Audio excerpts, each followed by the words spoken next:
kawan-kawan, selamat datang di podcast UGM hari ini. Hari ini kita akan bahas satu isu yang sangat dekat dengan keseharian kita bersama saya Syaifah Tania. Hari ini kita akan bicarakan soal satu bidang pekerjaan yang sangat dekat, yaitu sektor informal. Banyak sekali bidang pekerjaan informal yang ada di masyarakat, di sekitar kita, tetapi masih menyisakan satu persoalan terkait soal perlindungan sosial. Seperti apa perlindungan sosial itu terjadi, bagaimana kemudian mekanismenya, hari ini akan kita bahas bersama-sama dengan 4 narasumber yang luar biasa. Terima kasih sekali Mas, Mbak untuk kehadirannya hari ini. Saya perkenalkan dulu, yang pertama ada Mbak Kisha Kuarina PhD. Mbak Kisha merupakan akademisi di bidang ilmu ekonomi ya Mbak ya. Fokusnya pada isu ketenaga kerjaan, pembangunan begitu Mbak, oke, dan juga ekonomi inklusif. Kemudian kita juga kedatangan Mbak Suci Lestari Yuwana, Dr. Suci Lestari Yuwana. Halo, selamat pagi Mbak Nana. Pagi. Iya, Mbak Nana merupakan akademisi, dosen di bidang hubungan internasional di Visipol UGM. Banyak penelitian terkait kebijakan publik ya Mbak ya, dan juga platform ekonomi, kemudian juga perlindungan sosial dalam konteks ketenaga kerjaan juga. Kemudian saya punya satu lagi akademisi istimewa sekali, ada Mbak Nabila Rizfa Izati, PhD. Mbak Nabila merupakan akademisi sekaligus advokat yang sangat concern ya Mbak ya, tweet nih kayaknya ya terkait isu tenaga kerjaan juga, dan juga perlindungan hukum bagi pekerja. Terima kasih Mbak Nabila, dan juga tentu saja kita punya Mas Kris Panjaitan dari International Labour Organization atau ILO. Selamat datang Mas Kris di UGM. Semoga nanti kita bisa cerita lebih lanjut terkait soal perlindungan sosial dan isu ketenaga kerjaan di Indonesia. Oke, kita akan mulai satu diskusi ini dengan Mbak Kisha dulu. Untuk membuka diskusi ini Mbak Kisha, kita kan sering mendengar kata pekerja di sektor ekonomi informal begitu. Tetapi Mbak Kisha, sebetulnya apa sih Mbak yang dimaksud dengan informal gitu? Apa bedanya dengan yang lain? Kemudian gimana cara kita memahami konsep informalitas dalam konteks ekonomi yang ada saat ini begitu? Oke, makasih Mbak Nia. Mungkin pertama pekerja sektor informal. Nah, ini perlu dipahami ya, pekerja informal dan sektor informalnya. Oke. Karena sektornya bisa formal, pekerjanya bisa informal. Seperti itu. Yes. Nah, memang yang ada di Indonesia, kalau kita mengacu kepada definisi BPS, kita memiliki definisi pekerja informal berdasarkan status pekerjaan. Di mana yang pekerja informal didefinisikan sebagai satu, mereka yang berusaha sendiri, seperti PKL gitu ya, pekerja kaki lima. Yang kedua, berusaha sendiri tapi dibantu oleh karyawan atau buruh tidak tetap. Misalkan dia punya warung kelontong tapi yang jaga anaknya atau suaminya. Nah, itu masih pekerja informal. Yang ketiga, ada pekerja bebas pertanian, seperti buruh tani. Yang keempat, pekerja bebas non pertanian, freelancer, pekerja bebas, content creator, seperti itu. Nah, yang terakhir, status pekerja keluarga tidak dibayar. Nah, tadi yang jagain toko kelontongnya misalkan. Nah, 5 status ini didefinisikan BPS, Badan Pusat Statistik, sebagai pekerja informal. Sisanya 2 status, yaitu sebagai buruh karyawan pegawai, ya seperti kita di sini gitu ya, di bawah UGM, PNS. Nah, itu formal, dan yang satu lagi berusaha sendiri tapi dibantu buruh tetap, itu termasuk kategori formal, itu menurut BPS. Nah, kalau kita mengacu lebih luas lagi, ini mungkin nanti koreksi kalau salah ya Pak Kris dari ILO. Kalau kita mengacu secara internasional, definisinya lebih luas lagi, tidak hanya terkait status, tapi juga lebih kepada apakah pekerja memiliki perjanjian dan perlindungan secara formal. Seperti itu, apakah dia dilindungi oleh jaminan sosial, ada hak cuti atau tidak, ada pesangon atau tidak. Nah, jadi kalau kita lihat dari data, kalau mengacu pada status pekerja informal BPS, ini cukup besar ya di Indonesia, kita 59%. Dan besar ya? Iya, ini masih mayoritas Mbak sampai sekarang, terutama pas COVID tuh sempat naik juga. Kalau tadi per status, memang yang paling besar itu berusaha sendiri, 21%. Pekerja keluarga tidak dibayar itu sekitar 13%. Nah, tapi kalau kita tambahkan lagi, dia punya nggak sih perjanjian gitu ya, perjanjian kerja secara lisan maupun kontrak kerja misalkan. Ternyata dari pekerja yang tadi statusnya formal saja, buruh karyawan pegawai dan juga Nah, bukan kalau berusaha sendiri dibantu buruh tetap lebih ke wirausaha ya, tapi kayak karyawan saja dari pekerja formal itu masih ada sekitar 16 juta Oh, pekerja atau cukup sekitar besar. 30% Iya, dari iya. catatan saya dari pekerja formal itu yang belum memiliki kontrak baik secara lisan maupun tulisan. Seperti Hmm, itu. Dan kalau kita lihat dari total pekerja lainnya itu yang bekerja tanpa kontrak itu masih ada sebanyak sekitar 25 juta dari total pekerja kita atau ya. sekitar 37% dari total Mm-mm. pekerja. Iya. Nah, itu yang perlu dipahami satu. Nah, bagaimana dengan sektor ya? Kalau kita bicara sektor berarti lebih kepada karakteristik badannya nih, Mm-mm. perusahaannya Mm-mm. seperti itu. Mm-mm. Ya. Kalau ILO sendiri itu kategorinya ada apakah ada registrasi, apakah ada Oke. dia membayar pajak gitu ya, tax obligation dan juga ukuran dari perusahaannya. Oke. Jadi intinya adalah belum tentu pekerja yang bekerja di sektor formal itu adalah Kerja pekerja formal formal juga. gitu. Oke. Kalau dia tidak Heeh. dilindungi misalkan Iya. buruh harian Mm-mm. Mm-mm. yang di hire oleh UGM Iya. misalnya. Nah, itu masih bisa pekerjanya informal Bisa tapi berinformal. sektornya formal. Nah, Oke, gitu. ini catatan yang menarik ya, karena biasanya kan kita memperkirakan, oh kalau yang informal tuh ya sesuatu yang memang tidak formal juga bidang pekerjaannya atau sektornya. Tapi tadi ada satu catatan menarik terkait bagaimana ternyata sektor pekerjaannya bisa formal, tetapi pekerjanya bisa jadi informal, begitu ya. Tergantung pakai Tergantung, definisi mana betul, juga ya, apakah Mbak. tadi yang kontrak atau perlindungan formal juga Atau hanya begitu, status ya. atau hanya status saja, betul. Terima kasih Mbak Kisha, itu insightful sekali. Saya mungkin akan ke Mbak Nana dulu nih, Mbak Nana. Tadi kita udah melihat gambaran kondisi sektor pekerja informal yang ada di Indonesia. Kalau boleh tahu nih Mbak, kira-kira bagaimana sih kalau dibandingkan dengan negara-negara lain di region ASEAN? Kan sama-sama Asia Tenggara nih. Tetapi apakah konteksnya itu serupa atau ada perbedaan-perbedaan khusus gitu? Oke, Mm-mm. mungkin sebelum merespon Mbak Tania, Mm-mm. saya Mm-mm. juga ingin menambah pertanyaan terkait sektor informal, pekerja informal Sure, itu yes. sendiri, karena saya kira ini juga tujuannya kita supaya bisa memperkaya juga perspektif. Kalau dari ekonomi politik global, sebenarnya yang sedang menjadi diskusi saat ini adalah apa yang dimaksud dengan pekerja informal. Oke. Nah, mungkin ini ada kaitannya nanti dengan Pak Kris. Kita juga perlu merujuk sejarahnya di ILO tahun 1970-an. Peneliti ILO dan antropolog Kate Hart saat itu sedang melakukan penelitian di Afrika untuk melihat jenis-jenis pekerjaan seperti tadi yang disebutkan oleh Mbak Kisha, misalnya warung kelontong, sol sepatu. Nah, masalahnya saat itu yang menjadi asumsi para peneliti dan antropolog ini adalah yang menjadi standar universal saat itu adalah apa yang terjadi di Eropa. Sehingga ketika mereka bertemu praktek-praktek yang tidak ada di Eropa, mereka mengkategorisasikannya sebagai informal. I see. Nah, ini kalau dilihat dari sisi matriks kolonial pengetahuan gitu ya. Ini kan bagaimana sebenarnya konstruksi informal, pekerja informal saat ini tuh masih bias ke standar yang ada di Eropa. Sehingga saya kira sekarang perdebatannya di ILO sejak 1990-an, mereka sudah bergeser tidak hanya membahas sektor pekerja formal dan informal, tapi bagaimana memberikan perlindungan sosial yang layak. Jadi yang menjadi masalah adalah sekarang decent work atau kerja layak. Nah, ini yang kalau misalnya tadi mengacu ke pertanyaannya Mbak Tania, lalu kira-kira konteksnya di ASEAN seperti apa? Maka mungkin saya tidak akan hanya fokus ke melihat pekerja informal, karena sebenarnya kita bisa melihat pekerja formal pun, misalnya yang sudah ada kontrak tetap dan lain-lain, apakah situasi kerjanya layak atau tidak, begitu. Nah, ini saya salah satunya ada riset yang kita lakukan tahun lalu dengan International Alliance of App-Based Transport Worker. Ini kita fokus melihat pekerja platform worker saat itu di Asia Tenggara kondisinya seperti apa. Dan kita membuat shadow report saat itu untuk persiapan ILC. Nah, di situ hasilnya kalau yang kita lihat sebenarnya adalah di Indonesia itu termasuk yang peraturan mengenai perlindungan untuk pekerja taksi online ini sudah ada beberapa regulasi. Tapi pertanyaannya adalah apakah indikator regulasi perlindungan ini sudah cukup? Nah, yang kita temukan misalnya di Indonesia jumlah regulasi untuk pekerja taksi online ini lebih banyak misalnya dibandingkan dengan Kamboja.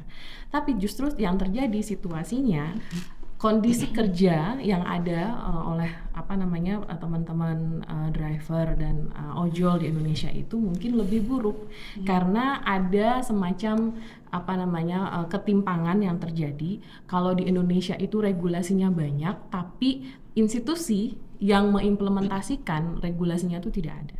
Nah, kalau kita kaitkan misalnya dengan di Singapura, di Malaysia, ini termasuk negara-negara di ASEAN yang sekarang sudah punya regulasi spesifik untuk perlindungan sosial ini. Jadi mungkin itu sedikit gambaran di Asia Tenggara. Jadi kalau kita bicara soal Asia Tenggara ini juga konteksnya jadi berbeda-beda ya Mbak Nana ya. Bisa jadi apa yang kita lihat di sini, apalagi banyak sekali kan jumlahnya kalau tadi kita merangkum apa yang disampaikan oleh Mbak Kisha terkait soal jumlah yang begitu besar. Dan juga ada catatan khusus terkait soal perlindungan sosial di sini ya, terkait kalau risetnya Mbak Nana tadi secara spesifik pada pekerja taksi online tadi ya, begitu. Nah, mungkin Mas Kris, saya ingin tahu nih terlebih lanjut terkait soal perlindungan sosial yang dimaksud. Tadi Mbak Kisha sudah menyampaikan konteks yang sama pun Mbak Nana. Jadi sebetulnya perlindungan sosial yang dimaksudkan ini apa sih Mas Kris gitu kalau menurut ILO gitu? Ya, jadi kalau kita merujuk ke definisinya ILO tentang perlindungan sosial, pertama itu adalah hak asasi manusia.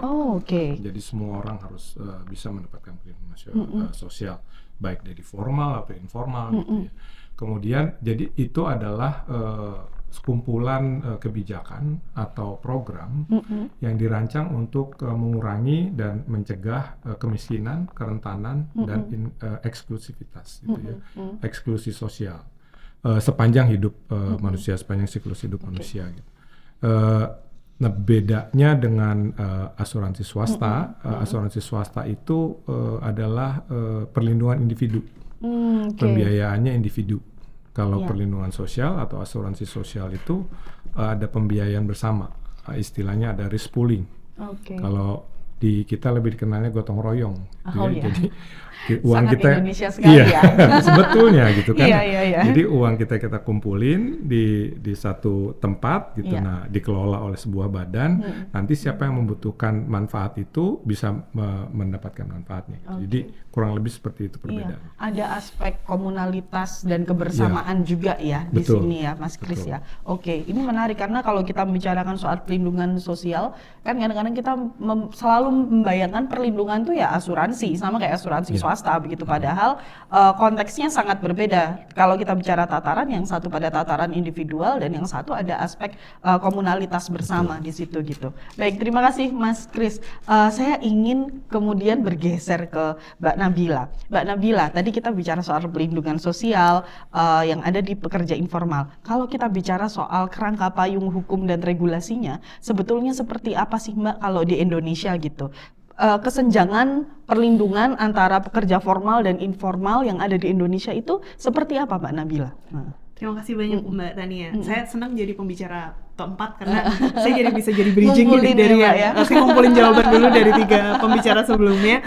Karena kalau misalnya kita bicara, saya memang orang hukum tapi kan saya sangat spesifik orang hukum ketenagakerjaan ya. Kalau misalnya kita berbicara mengenai definisi pekerja informal dan pekerja formal di dalam konteks hukum ketenagakerjaan, itu memang kami cenderung lebih berhati-hati. Kenapa? Karena kalau di dalam Undang-Undang Ketenagakerjaan itu kan di dalam hukum ketenagakerjaan rujukan utama kami adalah Undang-Undang Ketenagakerjaan. Di dalam Undang-Undang Ketenagakerjaan sendiri tidak ada pasal apapun yang secara eksplisit membicarakan mengenai apa itu definisi pekerja formal dan pekerja informal. Sehingga kami kemudian merefer pada definisi-definisi BPS dan definisi-definisi lain ketika kita mau mengelompokkan sebenarnya apa sih yang dimaksud pasal ini ketika dia melindungi pekerja itu pekerja seperti apa yang dimaksud.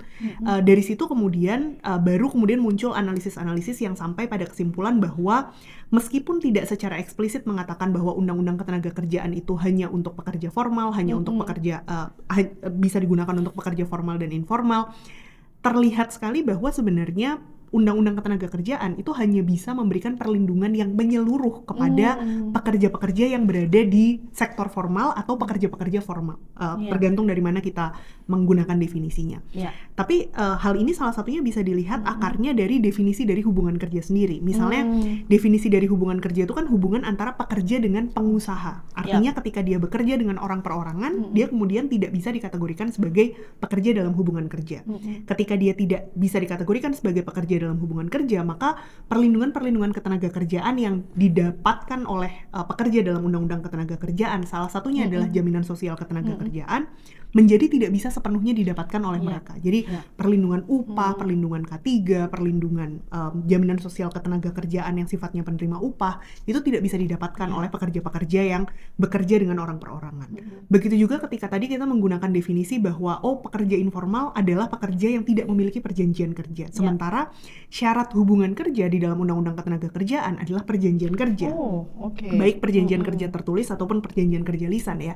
Jadi ketika dia tidak memiliki perjanjian kerja, maka pekerja tersebut menjadi sulit sekali bisa dimasukkan ke dalam konstruksi pekerja yang dilindungi oleh Undang-Undang Ketenagakerjaan. Sehingga kami selalu mengatakan bahwa Undang-Undang Ketenagakerjaan itu sebenarnya sifatnya cukup eksklusif gitu. Kita bilang bahwa ini adalah Undang-Undang Ketenagakerjaan, tapi banyak sekali sebenarnya pekerja yang bekerja tapi tidak bisa terlindungi oleh Undang-Undang Ketenagakerjaan. Jadi kalau kita bahkan memposisikannya itu bilang di dalam kondisi sekarang kita yang bekerja dan terlindungi oleh Undang-Undang Ketenagakerjaan aja itu tuh sudah privilege dibandingkan dengan pekerja-pekerja lainnya. Karena ada banyak sekali pekerja di luar sana, pekerja platform, pekerja di sektor informal, pekerja yang freelancer dan lain sebagainya, itu yang dia bekerja, dia mencari uang dari situ, dia harapannya sejahtera dari situ, tapi perlindungan ketenagakerjaan yang diberikan oleh Undang-Undang Ketenagakerjaan itu justru tidak bisa didapatkan oleh mereka. Jadi memang problemnya itu seperti itu. Sementara tadi seperti yang sudah dikatakan oleh Mbak Kisha bahwa jumlah pekerja di sektor informal, jumlah pekerja informal, apapun bagaimanapun kita mendefinisikan pekerja informal itu semakin meningkat di Indonesia karena kurangnya industrialisasi. Karena kan pekerja formal itu paling bisa tercipta ketika ada industrialisasi. Ketika dia muncul dari entrepreneurship, ketika dia muncul dari pekerjaan-pekerjaan yang sifatnya tidak berada di sektor formal, maka kemungkinan besar dia akan menjadi pekerja informal. Nah, sementara perlindungan ketenagakerjaan kita belum siap nih untuk melindungi pekerja-pekerja informal. Saya nggak bilang tidak ada perlindungan sama sekali, karena kalau misalnya kita mau acknowledge undang-undang BPJS kita misalnya dari sejak awal dia sangat baik membuat perlindungan jaminan sosial ketenagakerjaan tidak hanya untuk pekerja penerima upah tapi juga untuk pekerja bukan penerima upah, tapi kan tidak menyeluruh. Perlindungan yang diberikan tuh degree-nya sangat berbeda gitu antara ketika dia adalah pekerja formal yang bisa mendapatkan perlindungan ketenagakerjaan menurut Undang-Undang Ketenagakerjaan, termasuk di dalamnya jaminan sosial ketenagakerjaan yang keseluruhan, dengan ketika dia adalah pekerja informal. Jadi memang ada gap yang cukup besar ya Mbak pada Undang-Undang Ketenagakerjaan ini yang harusnya dia menjadi basis regulasi utama untuk melindungi pekerja, tenaga kerja baik dalam sektor apapun statusnya, tetapi rupanya dia masih ada cukup besar gapnya dalam memandang persoalan formal dan informal ini tadi ya. Oke.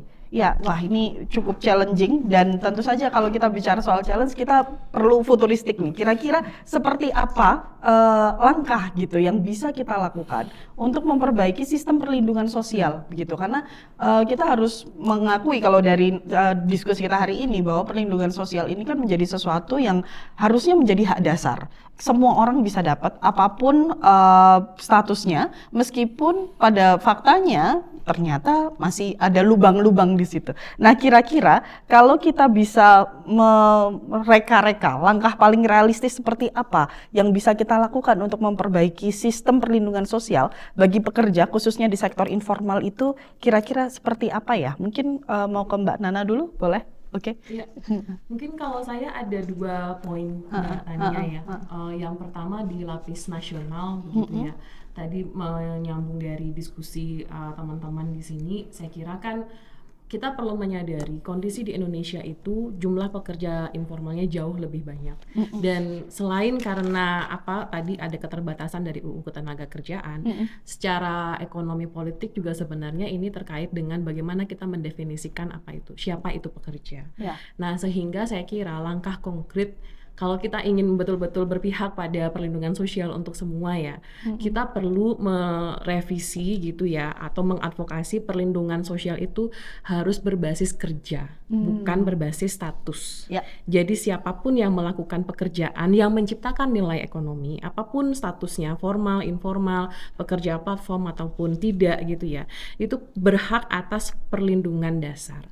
Nah, ini yang saya kira misalnya contoh tadi Mbak Nabila sudah menceritakan di BPJS gitu ya. Tidak ada salahnya memikirkan ulang bagaimana perhitungan kepesertaan BPJS itu bukan berbasis status hubungan kerja, tapi berbasis partisipasi ekonominya. Begitu. Kalau memang kita ingin ini mendorong perlindungan universal.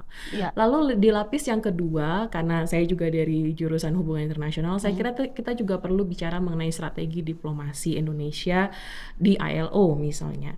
Karena lagi-lagi dalam hal ini ILO sebagai sebuah institusi yang mengatur mengenai tenaga kerjaan global, ini juga ada banyak ruang-ruang negosiasi dan diplomasi di situ. Di mana menurut saya pemerintah Indonesia tidak cukup hanya menjadi partisipan pasif di situ ya. Kita perlu mendorong data-data yang lebih mewakili perspektif Indonesia dan dunia selatan, misalnya pekerja informal seperti apa perlindungan, apa struggling yang dihadapi oleh para pekerja. Dan salah satu contoh konkretnya sebenarnya perubahan dari pekerja informal ke kerja layak atau decent work itu salah satunya dipelopori oleh Juan Somavia yang menjadi Direktur Jenderal di ILO tahun 1999. Dia dari Chile. Saat itu dia melihat bahwa ada ketimpangan data dan realita yang terjadi di dunia selatan yang tidak cocok kalau hanya dibatasi oleh dikotomi formal informal. Nah, disitulah dia salah satunya yang mendorong ini nanti mohon koreksinya Pak Kris. Karena saya juga sedikit banyaknya mungkin kayak Pak Kris deh cocoknya.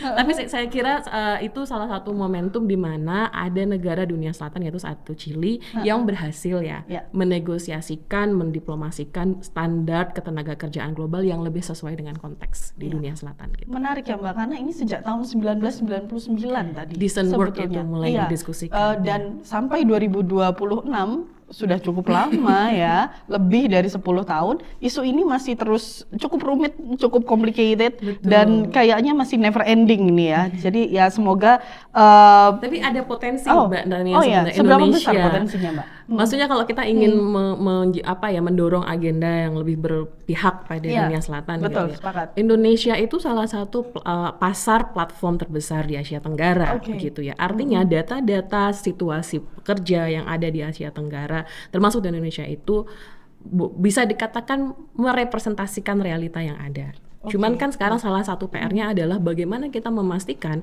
diskusi di ILO itu memang sudah inklusif gitu ya, mewakili perspektif para pekerja yang ada di Indonesia dan Asia Tenggara ini. Betul.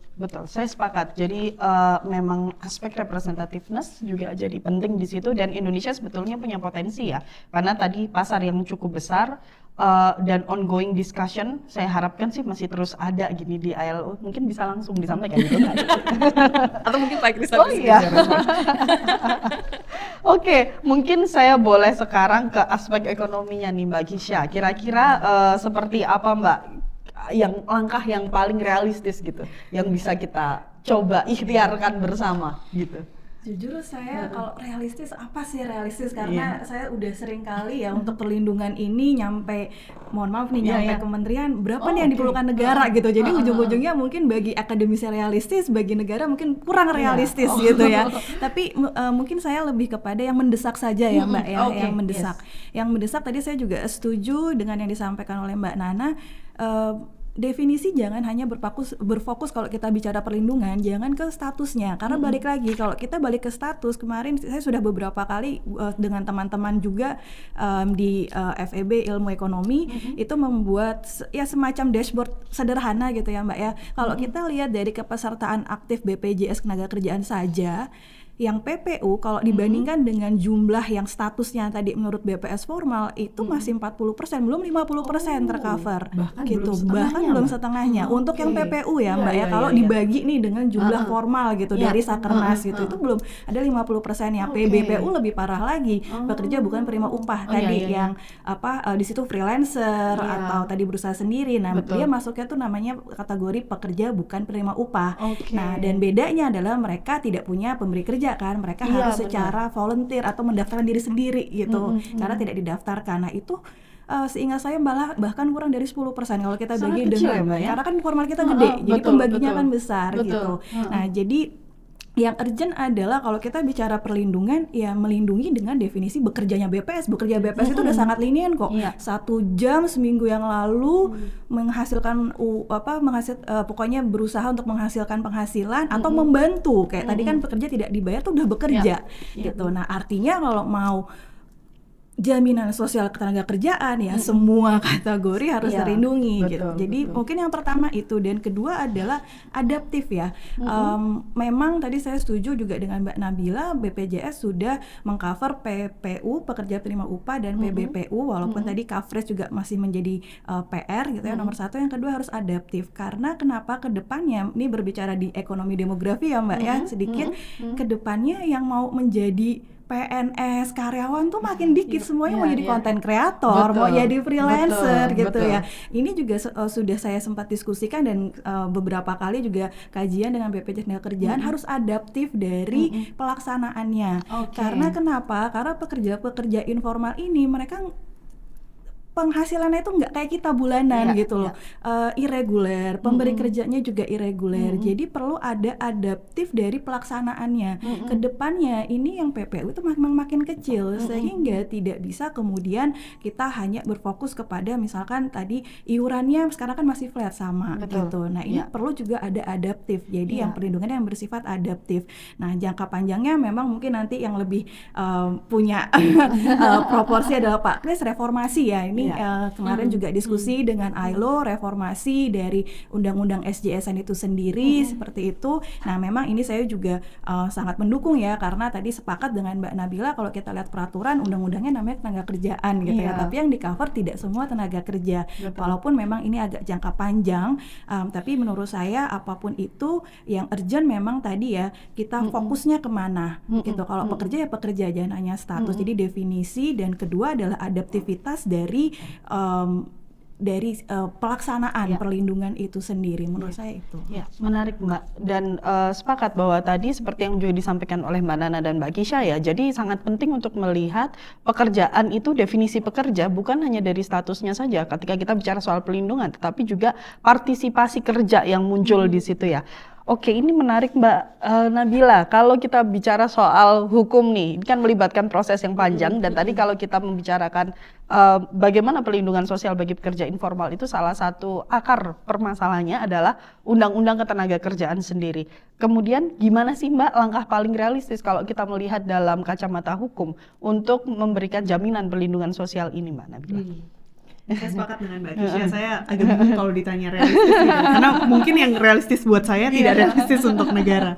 Karena kalau kita bicara soal pembentukan hukum tadi Mbak Nana maupun Mbak Kisha sudah mention soal memang ada problem dalam konteks hukum kita, dan saya pun juga meyakini bahwa ada permasalahan dalam konteks Undang-Undang Ketenagakerjaan kita.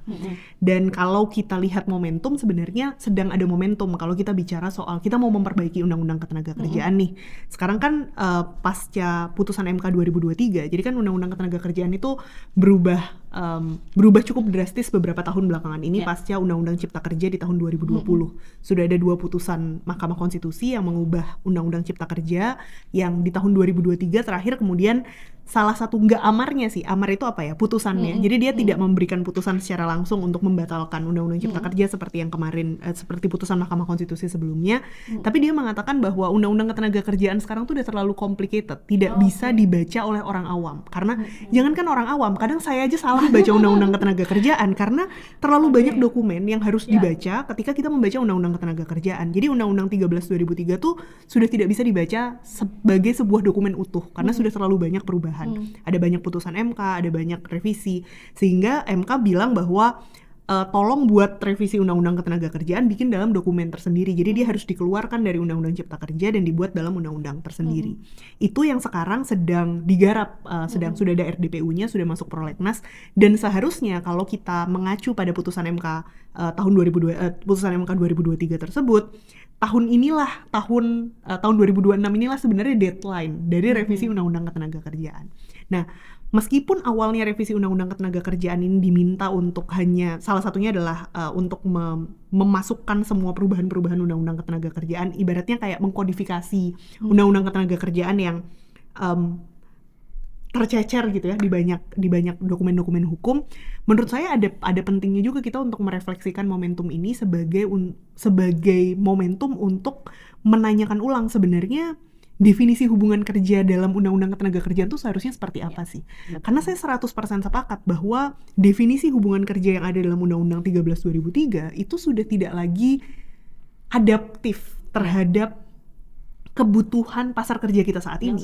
Pasar kerja kita tuh sekarang sudah berubah banget. Definisi pekerjaan yang ada di tahun 2003 ketika orang tuh harus datang ke suatu tempat dari jam 8 sampai jam 4 sore untuk melakukan pekerjaan baru, kemudian dia bisa dikatakan bahwa ini adalah pekerja dalam hubungan kerja, kemudian dia harus dipekerjakan oleh pengusaha. Itu tuh sebenarnya sudah tidak lagi relevan gitu dalam konteks pekerjaan saat ini. Sehingga memang menurut saya salah satu hal yang penting untuk didorong adalah meredefinisikan hubungan kerja. Kalau tadi Mbak Nana udah bilang sebenarnya apa sih yang dimaksud sebagai pekerja? Kalau saya dikonkretkan dalam Undang-Undang Ketenagakerjaan itu dalam konteks hukum ketenagakerjaan sebenarnya apa sih yang mau kita definisikan sebagai hubungan kerja? Ketika kita mengatakan bahwa pekerja platform dan platform tidak punya hubungan kerja, pertanyaannya lebih ke kayak kenapa mereka tidak punya hubungan kerja? Apakah karena memang mereka betul-betul tidak punya hubungan kerja, ataukah karena definisi hubungan kerja kita tidak lagi relevan dengan pekerjaan-pekerjaan seperti itu? Jadi pertanyaan seperti itu yang menurut saya sangat penting untuk terutama dari kacamata akademis itu sangat penting untuk terus-menerus kita tanyakan gitu ketika misalnya jawabannya saya orang hukum tapi saya paling malas kalau misalnya jawabannya adalah ya emang aturannya udah kayak gitu. Kayak aturan kan yang bikin manusia ya gitu. Kayak ada kemungkinan aturan itu keliru ketika ketika ternyata kita end up punya aturan yang judulnya Undang-Undang Ketenagakerjaan tapi kemudian dia tidak bisa melindungi pekerja-pekerja informal. Mungkin yang perlu kita tanyakan adalah kenapa nih? Berarti harus ada yang diubah dong. Apa yang diubah? Apakah definisi hubungan kerjanya kah? Apakah kemudian perlindungan sosialnya seperti apa yang kemudian harus lebih bisa disesuaikan dengan kebutuhan pekerja di masa sekarang? Ada rencana revisi undang-undang SJSN juga yang nanti mungkin Pak Kris akan bisa share lebih banyak. Tapi menurut saya itu memang sesuatu yang harus kita gaungkan bersama. Karena sayangnya memang kita nggak bisa bilang bahwa undang-undang BPJS-nya diubah atau undang-undang ketenagakerjaannya diubah and that's it. Karena kita akan berbicara lagi soal implementasinya gimana. Kita akan bicara lagi soal duit negaranya ada atau enggak. Saya selalu percaya jawabannya ada, tetapi untuk itu enggak. Nah, itu pertanyaan berbeda lagi gitu kan. Karena kan 2 tahun belakangan ini kita terlihat bahwa sebenarnya ada kok uang negara gitu, tapi kayaknya enggak ada kalau buat nambahin budget BPJS misalnya kayak gitu. Jadi kayak itu kan pembicaraan-pembicaraan yang harus selalu kita bicarakan ya. Jadi kalau ngomong penting juga menjadi sangat penting untuk membangun basis politik pekerja yang lebih kuat gitu. Karena menurut saya salah satu alasan kenapa kita kalah terus nih dalam pembuatan kebijakan ya karena basis kekuatan kelas pekerja kita tuh kurang. Pembuat kebijakan kita tuh bukan pekerja informal gitu. Di DPR nggak ada yang pekerja informal, semuanya pekerja formal, semuanya pengusaha, semuanya pemilik usaha yang mereka tidak akan diuntungkan sama sekali dengan merasa atau sebenarnya diuntungkan ya karena kan pada dasarnya ini isu masyarakat yang ini Indonesia mau dibawa kemana nih 10 tahun 20 tahun lagi. Tapi kan mereka tidak merasa punya manfaat langsung gitu ketika mereka mau ngebenerin perlindungan jaminan sosial tuh untungnya apa untuk mereka. Sehingga itu menjadi sangat penting kita punya representasi pekerja gitu untuk lebih banyak menyuarakan kebutuhan kebijakan yang menguntungkan bagi kelas pekerja itu kayak gimana sih yang freelancer tuh kalau bisa juga ada yang jadi anggota DPR gitu biar dia tuh bisa ngasih tahu DPR bahwa kayak ini loh problemnya gitu. Freelancer tuh selalu dianggap kayak kalian kan pekerjaannya fleksibel, bisa bekerja kapan aja, santai dong berarti. Mereka nggak tahu aja gitu kan bahwa ternyata ada banyak sekali pekerjaan waktu kerja. Jadi cara kita mendefinisikan waktu kerja itu sebenarnya kayak gimana. Itu adalah pertanyaan-pertanyaan yang harus terus-menerus kita exercise sih karena ya memang hukum tuh seharusnya dia memang ketinggalan, tapi harusnya nggak dibiarkan untuk ketinggalan. Dia harus lebih adaptif dengan realita yang ada begitu ya. Betul. Saya sepakat. Apalagi sekarang kalau kita bicara soal works, emerging works itu kan banyak sekali. Tadi tiba-tiba ada banyak sekali content creator. Sekarang kalau anak-anak ditanya sebetulnya cita-citanya apa nih besok gitu, kayaknya lebih banyak pilihan-pilihan tadi ya, yang untuk pekerja-pekerja informal atau kemudian freelancer tadi begitu. Oke, terima kasih Mbak Nabila, Mas Kris. Nah, kalau dari ILO gimana nih Mas? Langkah paling realistis gitu. Nah, ini kita menantikan nih kira-kira apa nih? Gongnya di zaman terakhir, betul. gimana ya, mulai dari mana? Mungkin mulai dari decent work gitu ya. Pilarnya tuh ada 4. Pertama ada pekerjaannya dulu, gitu kan, pekerjaan yang bermartabat. Kedua ada perlindungan hak-haknya, gitu, perlindungan tempat kerja. Di ILO itu ada fundamental principles and rights at work. Itu ada 5 hak-hak yang harus dilindungi, termasuk kebebasan berserikat, tidak boleh ada kerja paksa, kerja anak, tidak ada diskriminasi, perlakuan yang setara dan sebagainya. Yang ketiga itu ada decent work, ada perlindungan sosial, jaminan sosial. Jadi itu salah satu pilar. Yang terakhir itu ada dialog sosial. Jadi ada keterlibatan partisipatif dari semua stakeholder. Kalau di ILO kan ada 3 partit, pekerja, pengusaha, sama pemerintah. Dari situ itu dasarnya. Tadi perlindungan sosial itu human rights. Sepakat banget sama para pakar di sini bahwa ya jangan dilihat dari, ya kita lihat dari kerjanya gitu, bahwa karena memang perlindungan sosial itu pada dasarnya adalah memberikan perlindungan supaya seseorang itu sebisa mungkin dia bisa bekerja, mendapatkan penghasilan. Gitu ya, kalau dia sakit dia dapat perawatan, terus dia bisa sesegera mungkin kerja lagi gitu. Dan dia dapat penghasilan. Kalau dia memang sudah tidak bisa bekerja karena dia mengalami disabilitas atau sudah lansia, itu dia baru bisa mendapatkan perlindungan penghasilan gitu ya, sampai dia meninggal dunia. Nah, jadi memang tujuannya itu gitu. Jadi harusnya memang tidak dilihat formal informal. Tantangannya adalah di pelaksanaan sebetulnya gitu. Karena pada prinsipnya itu semua harus mendapatkan perlindungan. Kalau kita bicara pekerja informal lah dengan definisi yang tadi Mbak Kisha sampaikan gitu, pendapatannya tidak reguler gitu ya. Kadang dia ada, kalau lagi ada order dia bisa dapat banyak, apalagi petani misalnya, dia ada musim gitu kan, dia harus nanam dulu 6 bulan baru dapat uang. Setelah itu dia nggak dapat uang, dia harus nanam lagi gitu. Sementara pembayaran iuran itu bulanan. Flat gitu kan, iya kan, bulanan. Nah, sebenarnya itu bisa disiasati dengan bagaimana administrasinya gitu, supaya dibolehkan itu pembayarannya tidak harus setiap bulan. Sesuai gitu. konteks. Jadi itu waktu tadi dia ada uang, dia bisa bayar setahun langsung, gitu. Bisa seperti itu. Jadi hal-hal seperti itu, dan itulah yang sebetulnya kalau kita bicara perlindungan sosial yang adaptif, gitu ya.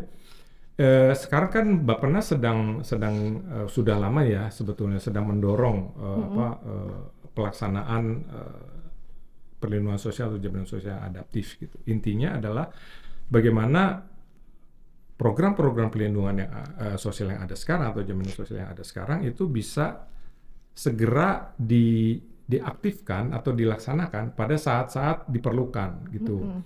Terkait misalnya dampak-dampak iklim, ya, perubahan iklim, ada bencana dan sebagainya. Misalnya gini, karena ada bencana, ada orang tidak bisa bekerja, gitu ya. Apa yang bisa dilakukan gitu? Instead of kita kasih bantuan aja sosial, gitu ya, kasih uang sekian. Itu kan nanti didata dulu daerahnya, gitu ya, berapa orang di sana dan sebagainya. Bayangkan kalau kita pakai aja JKP. Caranya gimana? Kita turunin standar kelayakannya, standar kualifikasinya gitu. Yang misalnya yang harusnya ngiurnya harus 12 bulan, tapi dia bisa dia baru 6 bulan, boleh gitu. Atau dinaikkan manfaatnya. Misalnya tadinya cuma 45% atau 60%, dinaikkan gitu. Jadi tapi itu sudah diatur oleh undang-undang yang kalau ada kondisi A, B, C, D yang itu misalnya darurat, itu bisa langsung dieksekusi.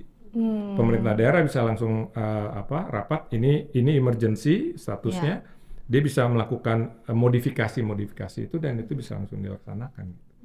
Jadi sepakat banget bahwa kita fokusnya memang harusnya ke kerja, karena informal, formal dan informal di BPJS itu bilangnya PPU dan BPU. Gitu. Kalau kita bicara data itu jadi beda. Itu salah satu masalah lagi, dan tantangan di bantuan sosial itu terutama itu. Jadi peluang untuk salah sasarannya lebih tinggi. Tapi kalau kita pakai data yang ada dari sistem jaminan sosial yang sudah ada dari BPJS Ketenagakerjaan sekarang misalnya, itu datanya jelas. Gitu. pemerintah sudah melakukan itu waktu COVID dengan BSU, bantuan subsidi upah dan sebagainya. Itu dia pakai datanya BPJS ya. Nah itu lebih tepat sasaran gitu. Tinggal kriterianya saja harus sesuai dengan kebutuhan gitu. Mungkin itu kali ya. Ya, terima kasih sekali Mas Kris. Ini menarik ya. Jadi kalau kita bicarakan soal pelindungan sosial dan pekerja di sektor informal, ini jadi cukup kontradiktif. Sektor informal pekerjanya banyak dan sangat berkontribusi besar sekali terhadap Indonesia, tetapi di sisi lain juga punya tantangan yang rumit begitu, baik pada tataran bahkan pada core-nya Undang-Undang Tenaga Kerja dengan pendefinisiannya hingga tadi praktiknya, penerapannya juga yang sangat challenging sekali. Dan juga tadi ada satu kata kunci yang menarik terkait soal adaptif, bagaimana decent work tetap kita pertahankan tetapi juga tetap adaptif. Terlihat dari berbagai skema yang mungkin lebih sesuai dan juga perlindungan sosial yang sesuai kebutuhan dan sesuai dengan konteks para pekerja informal. Nampaknya kita harus mengakhiri diskusi kita di sini, meskipun tentu saja akan masih banyak sekali PR untuk menyelesaikan persoalan pelindungan sosial, dan pelindungan sosial yang adil kita harapkan bisa terwujud dan aspirasi dari seluruh pakar yang hadir di sesi hari ini bisa menjadi masukan bersama. Terima kasih kepada para narasumber, Mas Kris, Mbak Kisha, Mbak Nabila, dan juga Mbak Nana. Ini insightful sekali, dan terima kasih juga Ailo untuk kolaborasinya bersama UGM. Saya Syaifah Tania, kami pamit undur diri. Terima kasih. Terima kasih.